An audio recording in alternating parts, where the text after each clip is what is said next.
Allez, on arrive au milieu de ce tournoi de Vaslon. J'ai les noirs. Je joue face à un joueur à peu près à 2100 quelque chose. Je dois absolument gagner parce que j'ai déjà fait 2 nuls. Donc je suis à 2 sur 3. Ces tournois en 7 rondes se gagnent souvent à 6 points, voire plus. Il faut marquer les points. On y va tout de suite avec les noirs. Mon adversaire très créatif joue D4, cavalier F6, cavalier C3. Là je me dis, oh là là, le Jobava London arrive, je joue D5. Je me dis, le fou F4, c'est sûr, il va falloir sortir une ligne sur ce Jobava pour gagner. Mais non, il me fait une Verezov. Ouverture assez rare, mais qu'on peut encore voir avec une idée assez basique, qui est de jouer E3, KF3. Ça s'est vu dernièrement. C'est une ligne d'ordi, hein, pour être clair. Alors je joue KBD7, pourquoi? Parce que KBD7 me permet de reprendre du cavalier s'il prend. Il joue un E3 et j'envoie C6. Il envoie cavalier F3. Toute l'idée, c'est qu'il veut jouer sur cette case 5. Vous voyez, il veut juste se développer quelque chose comme ça. Et puis un jour jouer sur la case 5. Des fois faire grand roc, des fois petit roc. Joue dame B6 pour lui ôter le grand roc. Là, il tente le petit piège à 3. Alors si vous ne connaissez pas, bien sûr, on ne peut pas prendre. Parce que cavalier à 4, le pion contrôle la case importante de repli. Le cavalier l'autre case. Hop, on contrôle tout. Et la dame est perdue. Résultat, l'idée de dame B, c'est plus qu'avec A3 provoqué, il ne va plus faire grand roc. Parce qu'avec A3 provoqué, ben, quand vous allez jouer B5, B4, vous allez ouvrir des lignes. Ici, j'hésite longuement et je pars pour G6. Il me fait fou D3. Je joue fou G7, je me développe. Il rock, je rock. Maintenant, c'est très clair. Les blancs ont l'idée de jouer E4 ou jouer des idées avec cavalier E5. Les noirs ont l'idée de jouer E5 ou C5. Mais plutôt E5 pour ouvrir le fou là. Dame D2. Tour E8, je prépare E5. Et là, premier moment de créativité, A4. Je comprends pas trop ce coup. À ce moment-là, je me dis, bah écoute, A5 je bloque, hein, je vais pas laisser A5, donc je joue A5. Alors ça se voit hein, des fois d'attaquer les dames comme ça, mais après avoir joué A3, joué A4, là on est déjà dans le domaine du très très très créatif. Hein. C'était très très très étrange. Et là il réfléchit très peu de temps, il me joue tour A3. À ce moment-là je me dis, bon, Anthony, si tu ne gagnes pas cette partie, c'est mauvais signe pour tes échecs. Il veut jouer tour B3, mais bon, ça crée zéro menace, c'est trop créatif on va dire. Je vois pas l'idée, hein. Ok, peut-être l'idée, c'est que si madame recule, après il y a fou F4, mais c'est à moi de jouer quand même. Et je vais jouer E5, je l'ai annoncé. J'envoie E5. Il prend, je prends, il prend, et j'envoie G4. Très logique. À ce moment-là, je me dis, écoute, t'as une bonne position, tu devrais obtenir un avantage. Pourquoi? La coordination est meilleure, mon fou est fort, vous voyez, tout est fort. J'ai un pion au centre, mes pièces vont bien jouer ensemble, alors que lui, une tour à 3, un fou en G5, c'est un peu n'importe quoi. Mais ça reste très compliqué. Et là, il va me jouer ce que je considérais être le meilleur coup.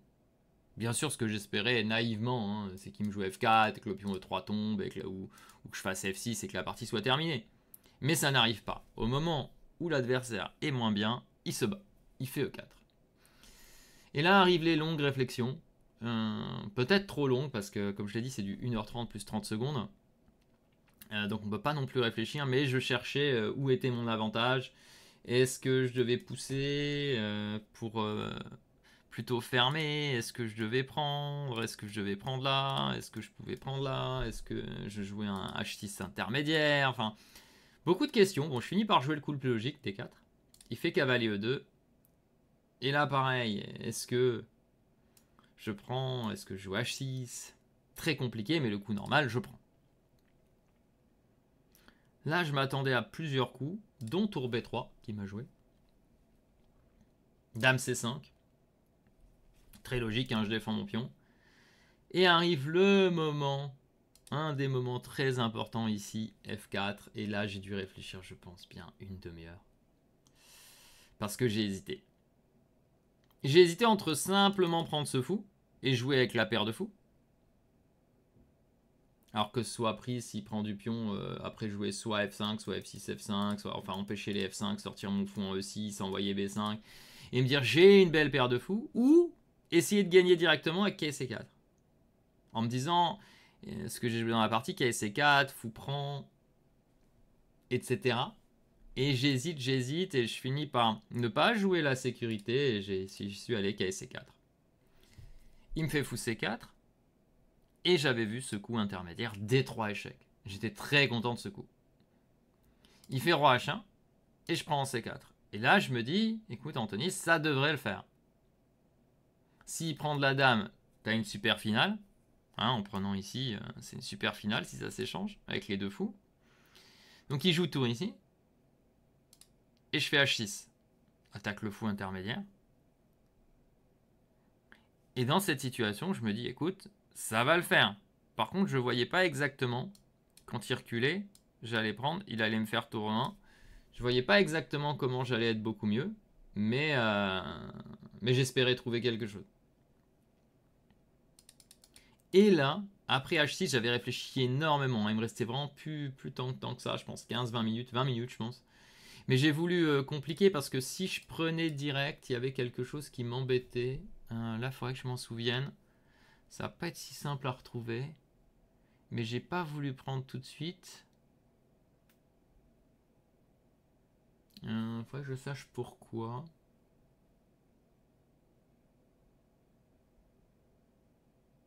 Peut-être à cause des cavaliers G3 et F5, si je dis pas de bêtises. Je crois que c'est ça l'astuce. Mais ça, c'était un peu compliqué, je crois bien. Si je dis pas de bêtises, il me semble que c'est ça. On vérifiera après. Je me souviendrai pas exactement ici, je pense. Avec la mémoire que j'ai, je me souviendrai pas exactement. Alors que H6, après ça, j'avais notamment, je crois que j'avais en tête qu'il pourrait pas jouer F5 parce que son fou serait en prise. Alors je sais plus si c'est par ici, mais vous voyez, s'il joue ça, maintenant même si je joue Dame B4, en fait, il n'y a pas de F5, son fou est en prise. Et même si je prends Dame A4, vous voyez, même Dame A4, en fait, qui est peut-être même meilleur, il n'y a pas F5 parce que le fou est en prise. Ça, c'était une idée que j'avais dans la partie. Alors que vous voyez, si je fais ça, bon déjà, il y a peut-être F5 direct aussi. Il y a peut-être ça aussi direct à vérifier. Ouais, il y a ça aussi, entre autres. Ça, c'était aussi une ligne que j'avais vue dans la partie maintenant. Ça me revient petit à petit. Donc, vous voyez, c'est pas si simple parce qu'il a ces coups comme F5 qui sont embêtants. Et on n'arrive pas à convertir facilement. Et résultat, je joue ce H6. Alors, il y avait une autre idée aussi, c'était de tenter à un moment de faire ça et ça. Mais ça, je crois que ça marchait pas parce qu'il pouvait prendre en H6, si mes souvenirs sont bons. Parce que si je prends E2, il prend E2, tour E2, il prend H7. Donc ça ne marche pas. Mais la grande surprise arrive maintenant. C'est que sur H6, il va me jouer un coup incroyable que j'avais absolument pas envisagé. Enfin, j'avais vu, mais je m'étais dit, ça marchera pas. Il va réfléchir, il va me jouer F5 et assez vite. Sacrifice de pièces. Là, évidemment, il y a deux options. Soit c'est le drame parce que ça marche, soit on est très content parce que ça marche pas. Alors au début, je me dis, bon, ok, ça marche pas du tout. Je prends. Et là, il me fait cavalier G3. Encore un coup, j'avais absolument pas regardé. Je m'étais dit, son idée, ça doit être F6. Mais en fait, cavalier G3, c'est hyper malin. Parce que sa dame va venir prendre. Et si je prends, bah, son cavalier va venir en H5, je vais me faire mater, quoi. Et je me dis, ça doit absolument pas marcher. Mais la pendule tourne. Et j'ai déjà réfléchi sur F5. Et mon temps baisse. Et je finis par jouer F6, qui ne doit pas être le meilleur. Je me mets en position passive. Regardez les cavaliers qui peuvent sauter, la dame qui menace d'arriver. Là, je me dis, oh là là, Anthony, tu calcules pas bien dans les parties précédentes. Et là, le mec, il t'envoie tout. Tu dois calculer. Est-ce que tu vas y arriver? Je fais fou E6. Il fait B3. Je joue Dame B4, mais je suis un peu en panique, hein, parce que j'ai pas beaucoup de temps. Je joue G4 pour fermer la diagonale. Tour D6. Dame C5, je replace ma dame pour avoir des défenses. Il fait C4. Là, bien sûr, j'hésite à aller là-bas, mais j'y vais pas. j'hésite et j'y vais pas. Alors, à noter qu'à chaque fois, il y a des histoires de tour prend à vérifier. Alors, je sais plus exactement, mais on verra ensemble. Je crois que j'avais vérifié parce que ça me rendait fou, mais il y a un moment où il y a un moment dans la partie où il peut faire ça et où c'est hyper chaud. Vous voyez, ça peut arriver très vite. Il y a un moment où il loupe ça. On le verra à l'analyse. Et ici, après tour là, et bien ici, je répète, il fait ça, je répète. Et en fait, quand il revient, je me dis, mais en fait, je suis quasi sûr que c'est bon pour moi. Mais j'ai pas le temps, je voulais jouer ça. Juste, oui, ça va. Je voulais jouer ça. Ça et ça. Il y a ça. Et là, j'ai commencé à prendre peur. Et en fait, j'ai vu que j'avais ça pour aller le mater. Mais j'ai vu ça et je me suis arrêté. Et en fait, ben, bien sûr, ça, c'est totalement gagnant, quoi. Et quand j'ai fini la partie, évidemment, je réfléchissais, je disais peut-être gagnant. Et on va vérifier ensemble et on va voir que, bien sûr, c'était archi gagnant. Et moi, malheureusement, dans la partie, ben, en panique de temps, j'ai répété. Et là, on voit le manque de confiance après mes 2 premières parties. Je domine. J'arrive à l'inviter. Il sacrifie une pièce. Enfin, je l'invite, entre guillemets, parce que je l'avais pas vu. Il sacrifie. Je suis gagnant et je loupe. Mais là, c'est vraiment, comparé aux 2 autres, c'est bien pire. On va le voir tout de suite. Je vais peut-être retrouver 1 ou 2 lignes encore que j'avais vues quand on va analyser, mais on va aller voir tout de suite et on va voir que c'est la cata.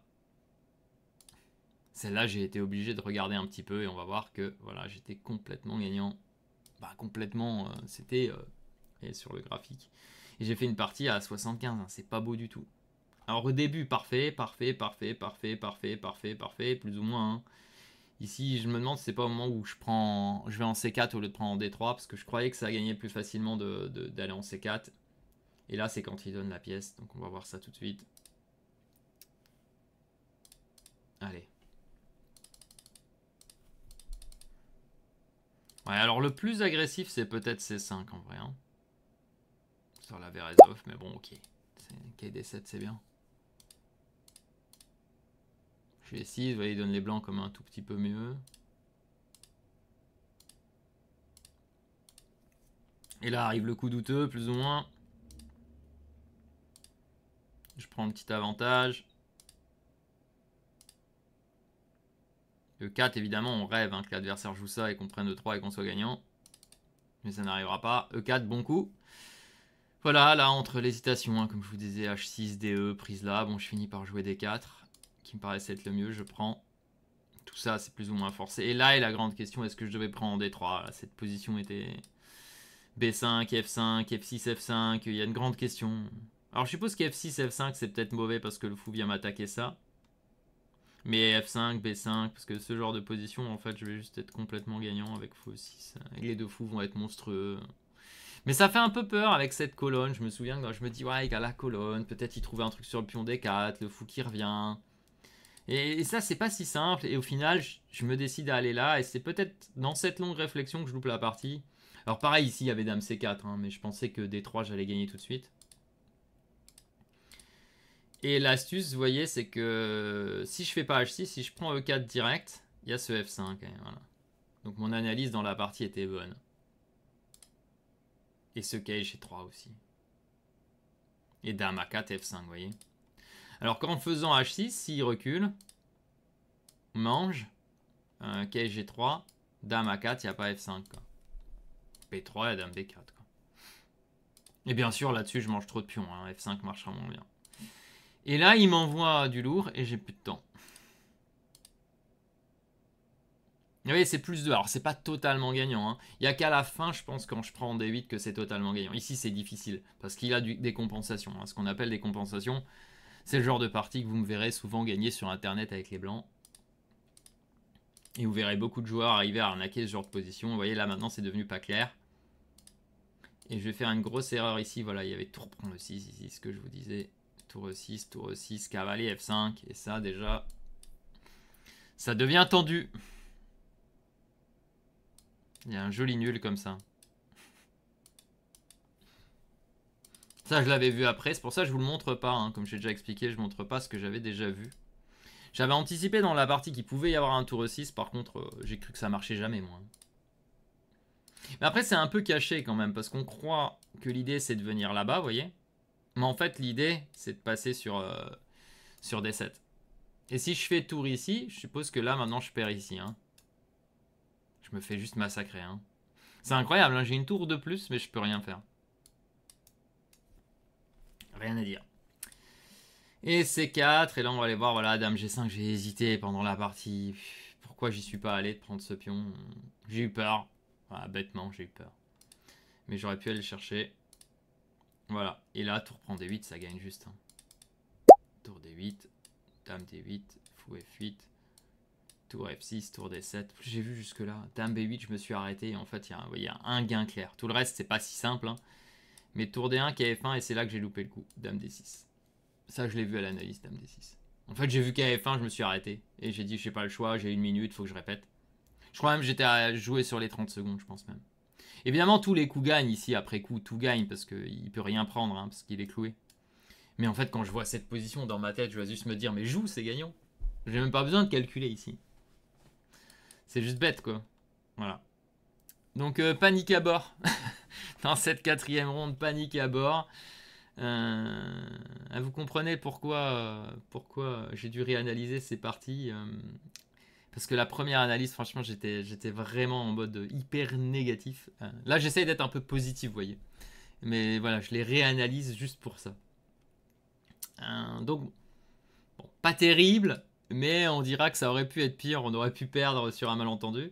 Alors, ce qu'on peut dire, c'est 3 fois de suite, j'ai les occasions pour gagner et jamais je gagne. Donc, en fait, c'est-à-dire dans mes prochains tournois, je dois jouer vite sur les moments stratégiques, là. Et je dois calculer en permanence. En fait, je calcule plus comme avant. Avant, j'étais en train de calculer tout le temps, quoi. Vraiment, vraiment, je calculais des choses tout le temps, continuellement.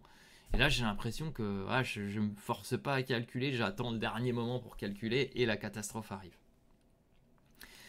Allez, c'est tout pour cette partie numéro 4. On se retrouve bientôt pour la ronde 5 en espérant que je finisse le tournoi mieux qu'il n'a commencé. Allez, à bientôt. Allez, à bientôt dans une prochaine vidéo. Ah, et n'oubliez pas, hein, abonnez-vous si vous voulez être mis au courant à chaque fois qu'on met une nouvelle vidéo en ligne.